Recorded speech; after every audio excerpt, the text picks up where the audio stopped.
My name is Dr. Jonathan Reed, and I've spent over 2 decades working with patients in internal medicine and metabolic health. Most of what I do involves managing conditions that have already taken hold: blood sugar problems, cardiovascular strain, inflammation that's been building quietly for years.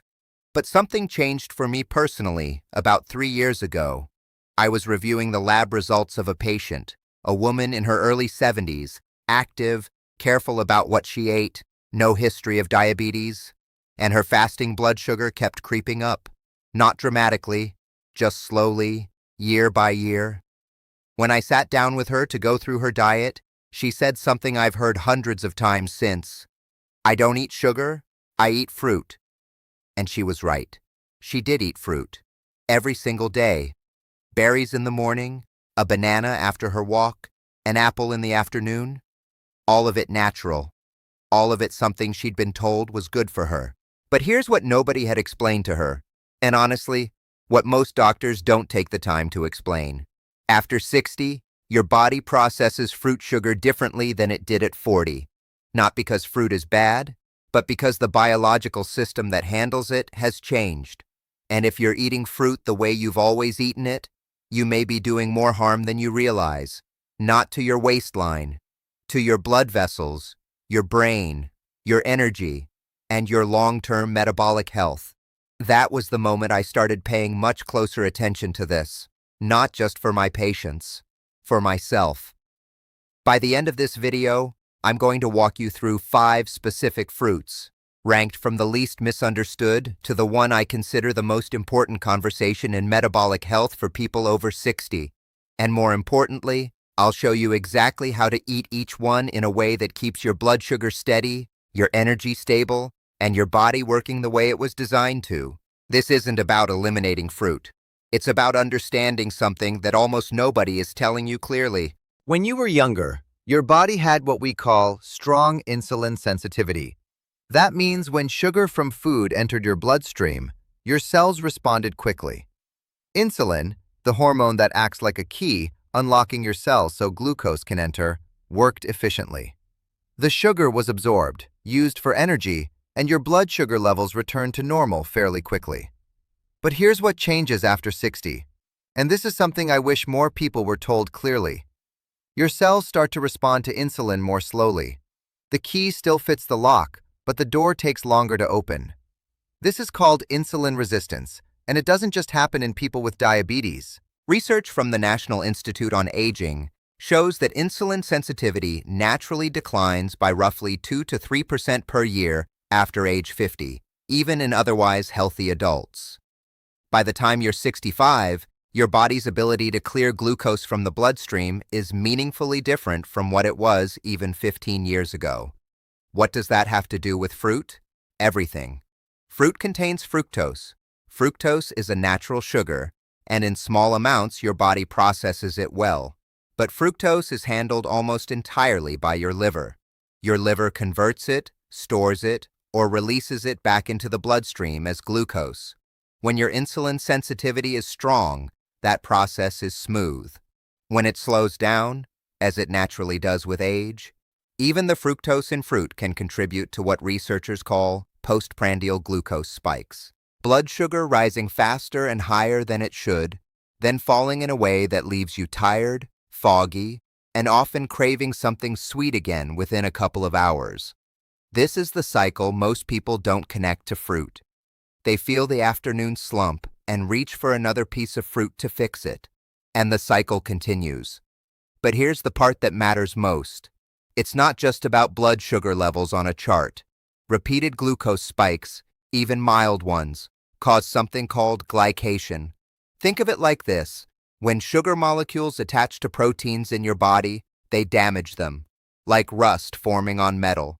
This process affects your blood vessels, your nerve fibers, the lenses of your eyes, and over time, the tissues in your brain. A study published in Diabetologia found that even non-diabetic adults with frequent postprandial glucose spikes showed measurably accelerated vascular aging compared to those with stable blood sugar. So the question isn't whether fruit is natural. The question is whether your body, at this stage of life, can handle it the way you've been eating it. The answer, for most people over 60, is no. Not without some adjustments. And those adjustments are simpler than you'd expect. That's what I want to show you. Number 5. Bananas. Let's start with bananas, because this is where I hear the most confusion. Most people know that bananas have sugar. What most people don't know is that a banana's effect on your blood sugar depends almost entirely on one thing: how ripe it is. And this is information almost nobody shares in a way that's actually useful. A green or slightly underripe banana contains a type of carbohydrate called resistant starch. Resistant starch behaves more like fiber in your body. It moves through your digestive system slowly, feeding the beneficial bacteria in your gut without being rapidly converted into glucose. The glycemic index of an unripe banana is around 30, relatively low. But as a banana ripens and those dark spots appear, the resistant starch converts into simple sugars.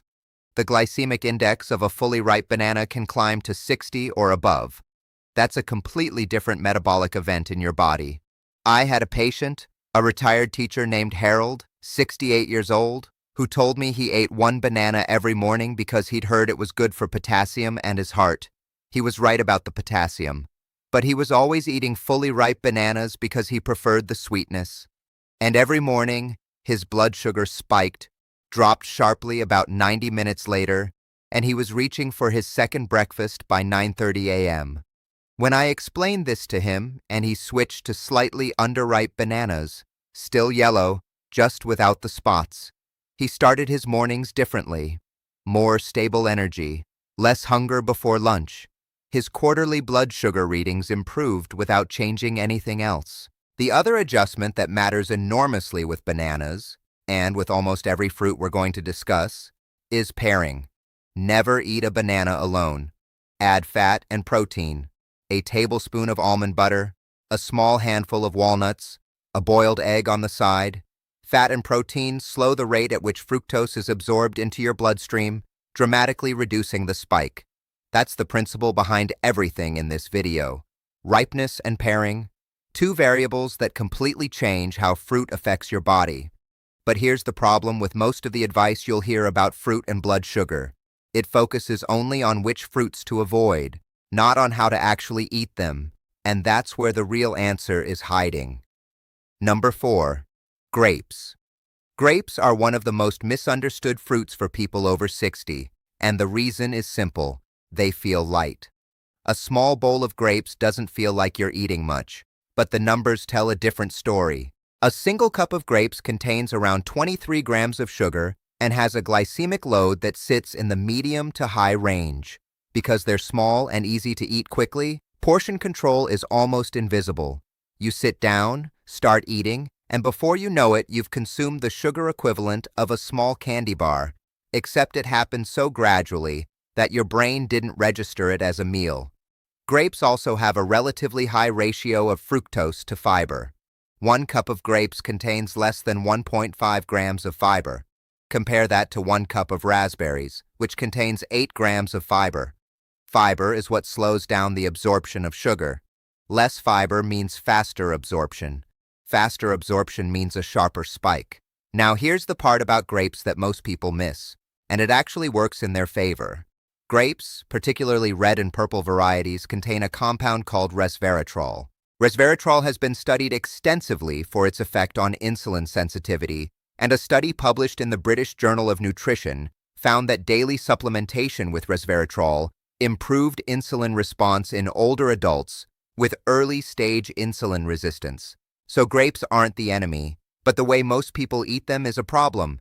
If you want to include grapes, keep your portion to about 15 to 20 grapes, roughly half a cup. Always eat them with a source of fat or protein. And choose red or purple varieties over green, both for the resveratrol content and because they tend to have slightly more fiber. Eat them in the middle of a meal, not on an empty stomach. One more thing about grapes. Frozen grapes are actually a smart option. When you freeze them, they take longer to eat, which naturally slows your consumption. And the cold temperature slightly blunts the glycemic response. It sounds like a small detail, but these small details, stacked together, are exactly what keeps your blood sugar stable without giving up the foods you enjoy. Number 3. Mangoes. Here's where I want to be careful, because mango is one of those fruits that carries a reputation for being tropical and indulgent, and some people have already written it off. But I don't think that's the right conclusion. A ripe mango has a glycemic index of around 51 and contains about 22 grams of sugar per cup. That's significant. But mango also contains something I want you to pay attention to. It has one of the highest concentrations of a compound called mangiferin, found in any common fruit.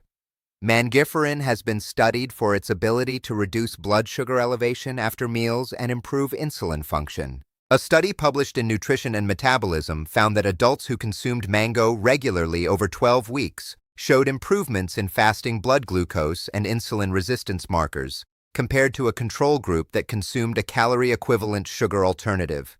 The benefit wasn't from the sugar in the mango, it was from the compounds surrounding it. This is the part of the fruit conversation that gets lost. We talk about sugar content in isolation. But fruit is not isolated sugar. It's a complex package of fiber, water, polyphenols, and other compounds that interact with the sugar in ways that often change how your body handles it. The application here is specific. Keep your mango portion to about half a cup, roughly 80 grams. Eat it early in the day when insulin sensitivity tends to be higher. Combine it with a small amount of full-fat Greek yogurt or a handful of nuts. The fat from those foods slows gastric emptying, meaning the sugar moves into your bloodstream more gradually, and time of day actually matters more than most people realize.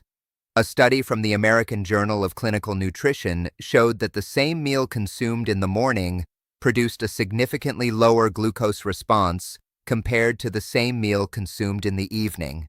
In the same individuals, your insulin sensitivity follows a daily rhythm. Use that in your favor. Number 2. Watermelon. Watermelon is the fruit that surprises people most in this conversation, because it's often held up as one of the lightest, healthiest summer choices. And in some ways, it is.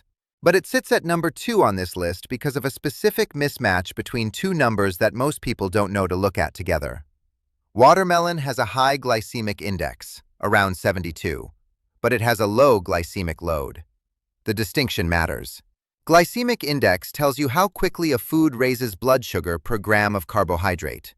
Glycemic load accounts for how much carbohydrate is actually in a realistic serving. Watermelon is mostly water, about 92%, so a normal serving doesn't actually contain that many carbohydrates. The glycemic load per cup is only around 5, which is considered low. So is watermelon safe? The honest answer is, it depends on how you eat it. The problem I see frequently is portion size. People eat watermelon in large amounts, especially in summer. A thick slice of watermelon can easily be 2 to 3 cups. And at that quantity, the glycemic load climbs into a range that creates a real spike. The speed of absorption is fast, and because watermelon has almost no protein, fat, or significant fiber, there's nothing to slow it down. I remember a patient, a woman named Ruth, 71, who had been managing borderline blood sugar for 2 years without medication. Every summer her numbers worsened, and she couldn't understand why. Her diet was careful. Then she mentioned that watermelon was her favorite summer food, and she ate it most afternoons. We didn't eliminate it. We changed the portion and added half a cup of cottage cheese on the side. Her numbers stabilized that summer for the first time in 3 years. That's the lesson from watermelon. It's not about the fruit itself. It's about the volume you eat and what you eat it with. Stick to 1 cup. Add protein. Never eat it alone on an empty stomach. And if you're checking your own blood sugar at home, and I'll come back to why that might be worth considering, watermelon is a useful one to test your personal response to. Number 1. Berries. If there is one category of fruit I want you to carry out of this video and make a permanent part of your life after 60, it is berries. Blueberries, raspberries, blackberries, and strawberries. And I want to explain exactly why, not in vague terms, but mechanistically, because I think once you understand what these are doing in your body, You won't need to be reminded to eat them. Berries have among the lowest glycemic indices of any fruit. Raspberries sit around 25, strawberries around 40, blueberries around 53, which is the highest of the group, but still well within the range that most people over 60 can handle without significant glucose response. But the glycemic index is not the most important reason berries belong at number 1. Berries, especially blueberries and blackberries, contain high concentrations of anthocyanins. These are the pigments that give them their deep color. Anthocyanins do something very specific. They improve the sensitivity of your cells to insulin. They essentially help that key turn more smoothly in the lock. A study from Harvard T.H. Chan School of Public Health, following more than 200,000 participants over 2 decades, found that people who ate at least 2 servings of blueberries per week had a 23% lower risk of developing type 2 diabetes compared to those who rarely consumed them. That is a remarkable finding, and it holds up across multiple studies and populations. But here's what I find even more compelling about berries for the over 60 population specifically. There is growing evidence that the compounds in berries, particularly pterostilbene in blueberries and ellagic acid in raspberries, cross the blood-brain barrier and directly reduce neuroinflammation. The same glycation process I described earlier that damages blood vessels also affects the brain. And the same compounds in berries that protect your blood sugar also appear to slow that process in neural tissue. A study published in the Annals of Neurology found that older women who consumed 2 or more servings of blueberries per week showed cognitive aging that was approximately 2.5 years slower compared to women who rarely consumed them. 2.5 years of cognitive protection. From berries. This is not a conversation about counting carbohydrates. This is a conversation about giving your brain and your metabolic system the compounds they need to function in the way they were designed to, at a stage of life when the margin for error has narrowed. Now, I want to give you something practical, because information without application is just noise. I've gone through 5 fruits and the science behind each one, but what I really want to leave you with is a framework. A way of thinking about any fruit, not just these 5, that protects your blood sugar without eliminating the foods you enjoy. There are 4 principles. I want you to remember them. The first principle is timing.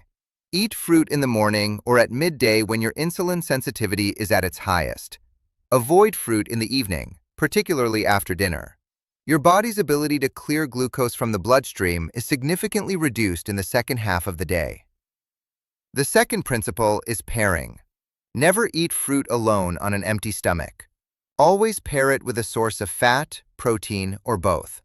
A tablespoon of nut butter, a small handful of nuts, a boiled egg, plain yogurt, Greek yogurt with full fat. These don't have to be large portions. Even a small amount of fat and protein is enough to meaningfully slow sugar absorption. The third principle is portion. For most people over 60, a serving of fruit should be half a cup to 1 cup, not a large bowl. That's especially true for higher sugar fruits like mango, banana, and watermelon. The compounds you want are present in small amounts. More is not always better. The fourth principle is awareness. I want to say something here that I think more doctors should say directly. If you are over 60 and you've never checked how fruit actually affects your blood sugar, consider using a continuous glucose monitor, or even just a basic glucometer, to test your personal response. The same piece of fruit can cause a dramatic spike in one person and almost no change in another. Genetics, gut microbiome, current metabolic health, all of these change the equation. The only way to know your personal response is to measure it. This isn't about living in fear of food. It's about making informed choices. There's a difference between a doctor telling you, eat less sugar, and actually seeing, in real numbers, how your body responds to a blueberry versus a banana. That data changes how you make decisions. It shifts your relationship with food from guesswork to understanding. Here's what I want you to take away from everything we've just covered. Fruit is not your enemy. It never was. But your relationship with fruit needs to evolve as your body does. The biological systems that handle sugar, that regulate insulin, that protect your blood vessels and your brain, they change after 60. Not catastrophically, but meaningfully. And they respond to adjustments that are genuinely simple once you understand the reasoning behind them. Choose the least ripe version when you can. Pair everything. Time your fruit to the earlier part of your day. Keep portions realistic. And if you want to take one step further, pay attention to your individual response. Your body has not stopped working for you. It's working with different tools than it had 20 years ago. When you understand how to use those tools, the results are not dramatic. They're steady, stable energy through the afternoon, better sleep, fewer cravings, numbers that move in the right direction over months, not just days. That's what this is really about. Not a diet, not a restriction, a more honest, more informed relationship with the food you eat every day. Now I want to hear from you. Out of the 5 fruits we discussed today, which one surprised you most? And are you currently eating fruit in a way that might be working against you? In the morning, alone, on an empty stomach? Leave a comment below, not for engagement, but because writing it out is often the moment something actually shifts. If you found this useful, the subscribe button is there. Not because subscriber counts matter to me, but because this is the kind of information I want more people to have access to before the conversation becomes about managing a problem rather than preventing one. Take care of yourself, and I'll see you in the next video.